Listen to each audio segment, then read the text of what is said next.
Hi, it's Dwyer. I'm back in California. It is November 3rd, 2024. Keeping it free.blogspot.com, a free site. Also, gamblersadvisory.com, a free site. Let's talk politics. Let's talk what I expect in this presidential election that's coming up in 2 days. But first, remember, the opinion you should follow should be your own. Just consider this video to be a second opinion from a complete stranger online. Now, let me point out that, I don't have a fetish for looking back at history, right? I like to look forward more than I like to look backward. But let me just say that history is an important tool. I believe all of us need to think about what happened in the past, how people reacted to events, how markets adjusted. So understand, in 1960, in the United States, we had a compromised, my word, election, right? Just think about how many dead people voted in Illinois. Just think about how many ballots were found after the election took place in Texas, right? Just think about, with regard to the corruption in Texas, Lyndon Johnson, his history in terms of being involved with tainted elections, right? If you don't know history, read up. Well, let me just say that the winner of that 1960 election ironically turned out to be my favorite president of the 20th century, right? He's a little before my time. But ironically, winners of compromised elections can actually prove themselves. Not that he did that much in his 1,000 days or so, but it's just the approach he brought to the presidency. An argument can be made that he's really the first modern president in American history in terms of his acceptance of democratically elected leaders, even from different political bents in foreign countries, right? Also, his view during the Cold War, and let's be clear here, he built up the U.S. military, but his view on how to use that power and when to be involved in foreign conflicts like Vietnam, right? Well, let me just make a point here. The person he beat, Richard Nixon, right? And many of the names I mention here are either, existing presidents or people who would go on to be president of the United States, like Lyndon Johnson did, right? Like Richard Nixon did. Well, understand, Richard Nixon was the person who lost, and we'll put the word lost in quotes, that 1960 election. And understand how shaky that 1960 election was, right? You had organized crime entrenched in some political unions, and there's an open question that's really not that open as to whether or not organized crime thought they had a quid pro quo with the Democratic Party's presidential nominee, right? It's clear that organized crime helped turn out the vote, so to speak, both in unions and in places like Chicago during that election, right? Well, understand, you had an elephant in the room. That elephant was Dwight D. Eisenhower. Now, recognize power when you see it. I want people to understand that Eisenhower, of all the recent presidents, had the highest poll numbers for a sustained period of time. Right? This was a guy with real power.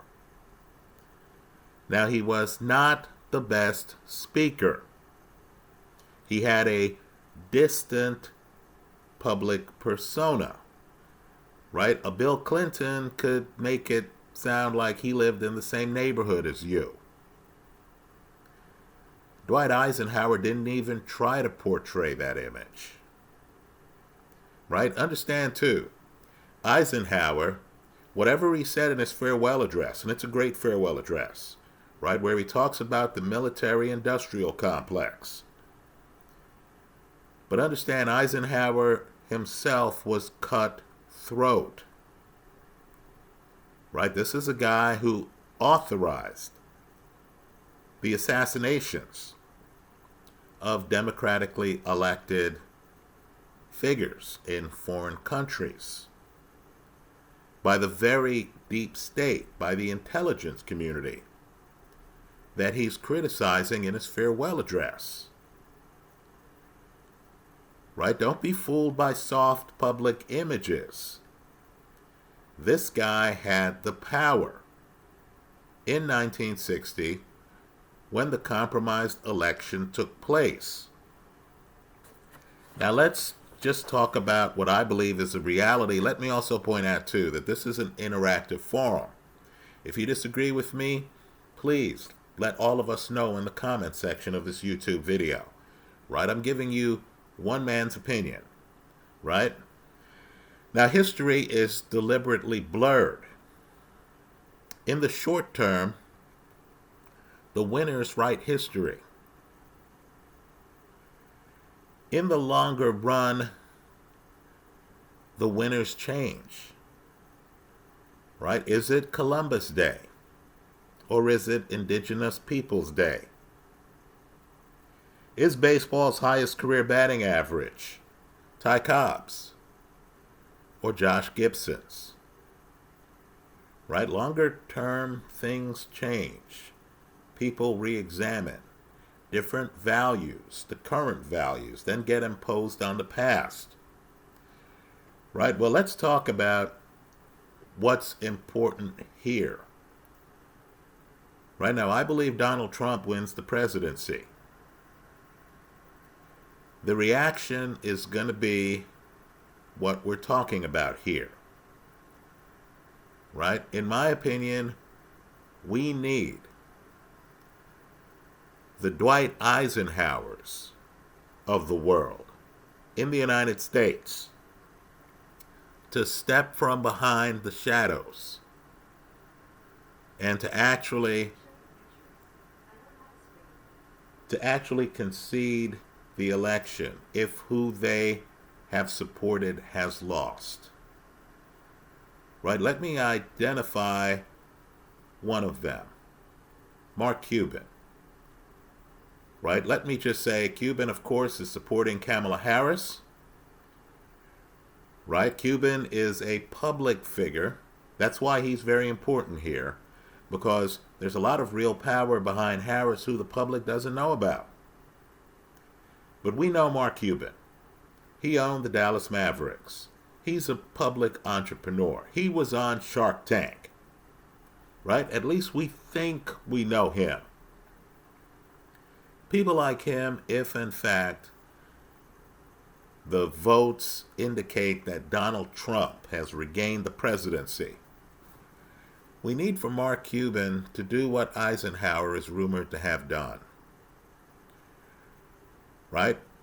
Richard Nixon is supposed to have communicated to Eisenhower, either directly or through intermediaries, that he had evidence that the 1960 election was compromised. Nixon, of course, was Eisenhower's VP. Eisenhower, in no uncertain terms, told Nixon that he could not contest the election. Right? Understand, this is a more compromised election than the 2000 election. Right? Eisenhower, the power in the room. Right? If you're into party politics, you understand you need the party behind you. Eisenhower is the GOP in 1960.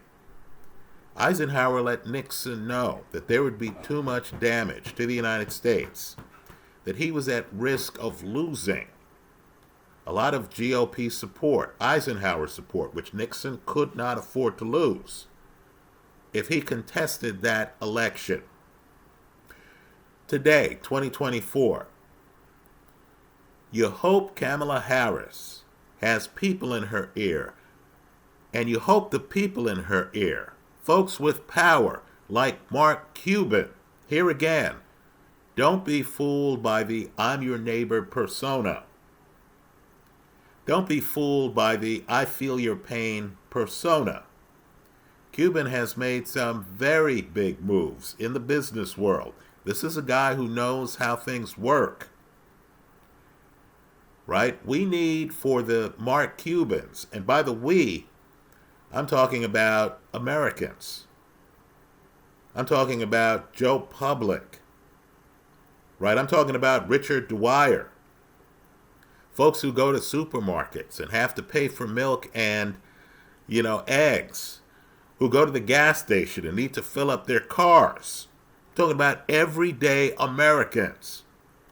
We need the Mark Cubans of the world to let Kamala Harris know if she loses this race. Or, if you believe there's a chance Trump could lose, we need the GOP equivalent, Peter Thiel, to talk with Trump and J.D. Vance to let them know, look, according to the information in the public arena, according to the best information we have, you have lost this race, even though there may be irregularities in some spots. For the sake of the country, we cannot have a disputed election, right? We cannot afford a Rutherford B. Hayes situation. Look up his name, right? That was a disaster that set the country back decades, particularly people of color, right? So just understand, if this election gets disputed, and by disputed I mean high-ranking people, the candidates themselves, right? They're surrogates. The Peter Thiel's, and I understand he hasn't, been a big donor to Trump, but we understand the power behind the throne, right? The Mark Cubans of the world, the Reid Hoffmans of the world, if they come out and say this election was robbed, then understand what that means to investors. It means there's going to be market uncertainty, and you know what happens when there's market uncertainty, right? People start selling bonds, don't they? People stop hiring folks. There's uncertainty. I don't know who the next president's going to be. I don't know if there's going to be an effort to tax my unrealized gains. Right? I don't know what the tax rates are going to be. I thought I might get a cut. This other candidate's talking about 28%. Right? Just understand, market uncertainty, particularly with this market, that's overpriced by historical measures. Right? The Buffett indicator. Folks, this market is completely overinflated. How does a stock market start to exceed GDP value? Right? When you have a overinflated market just looking for a pin, and then you have a political system that's silly enough to have a disputed election that might drag on for weeks, if not months. Folks, the pin will find the balloon. Stock prices will crater. Unemployment will increase.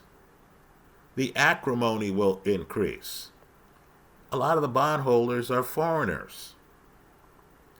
They're going to think to themselves, man, I need to sell this to lock in whatever gain I have.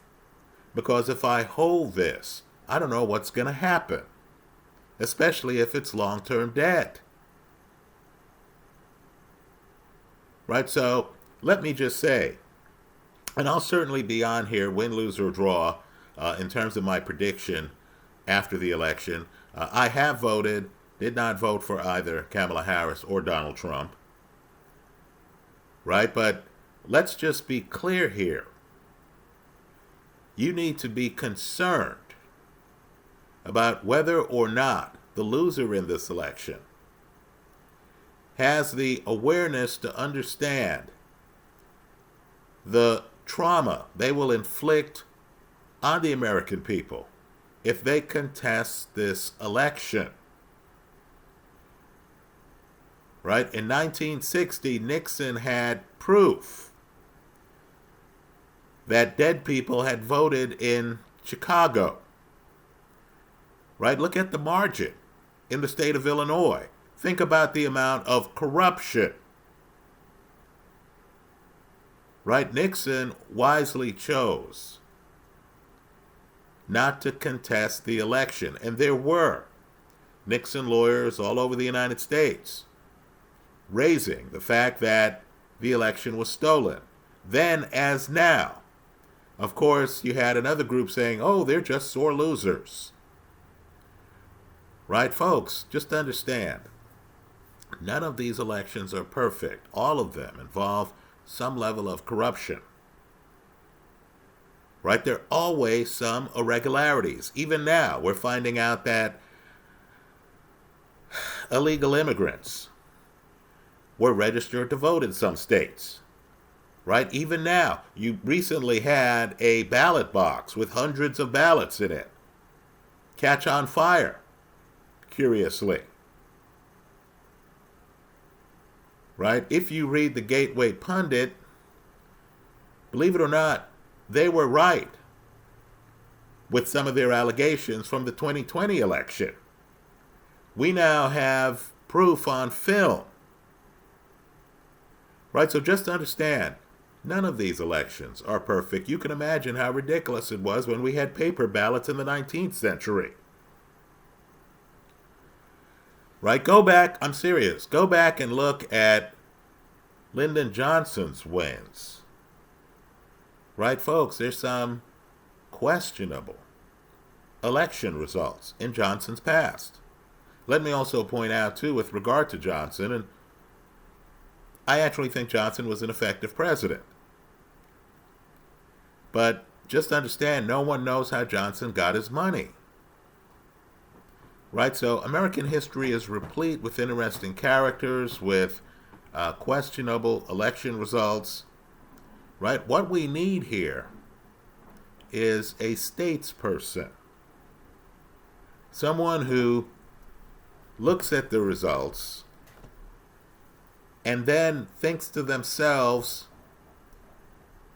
what Eisenhower thought of in 1960.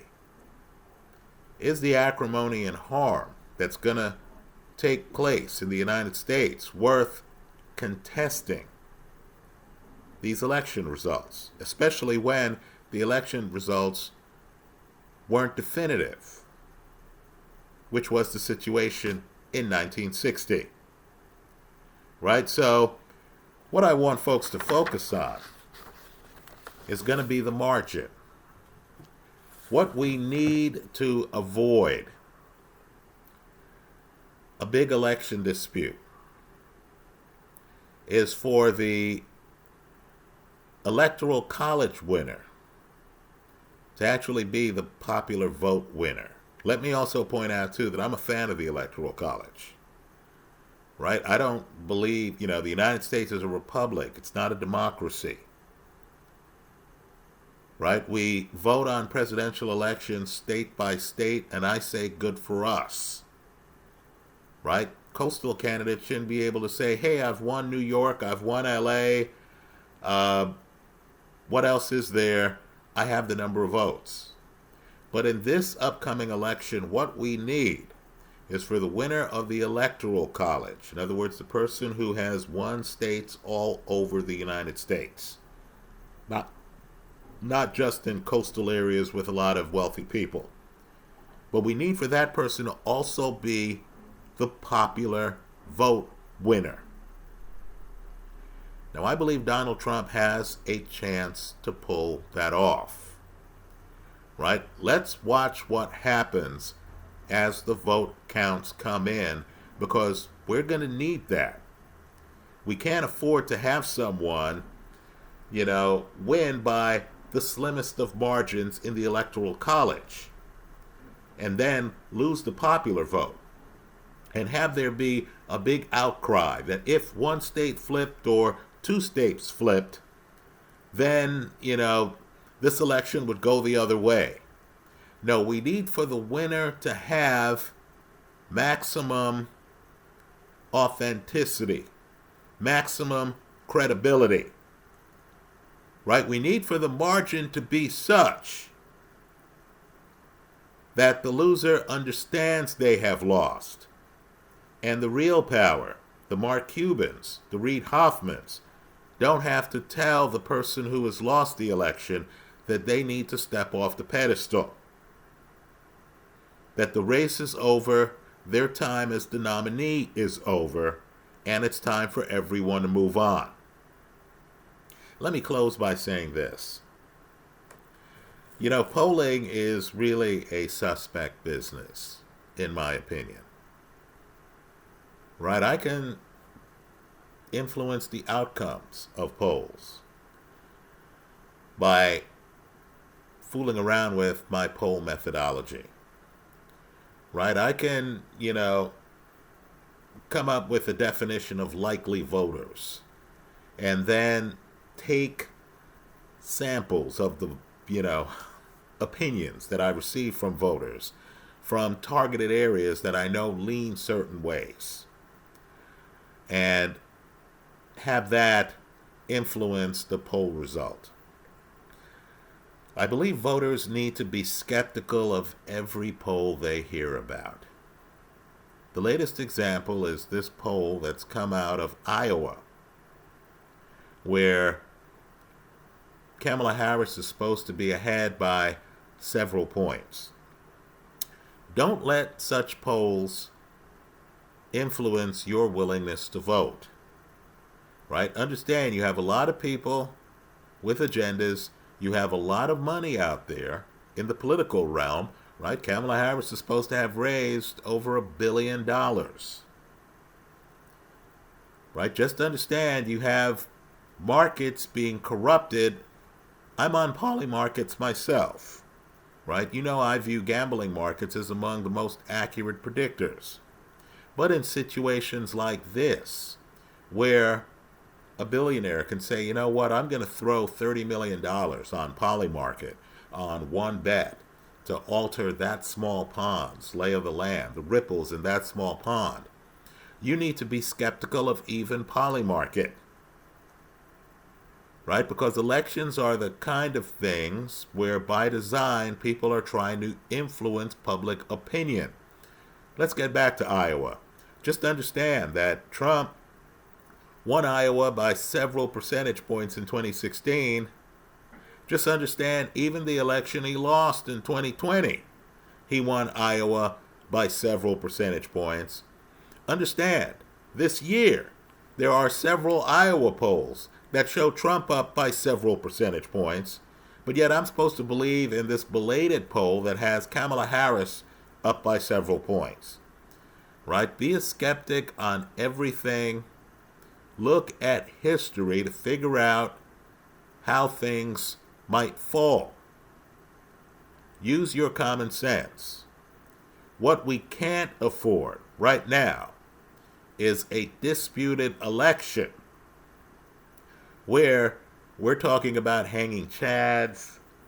The courts are taking things under submission, and we're anxiously waiting to find out who the next president of the United States is. Let's hope that the powers that be have enough common sense to recognize when the numbers are not in their favor, as happened in 1960.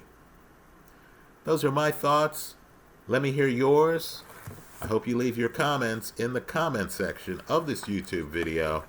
The way I've bet this, you've heard me say I'm on Polymarket. I believe Trump wins the election, so I believe Trump wins the Electoral College.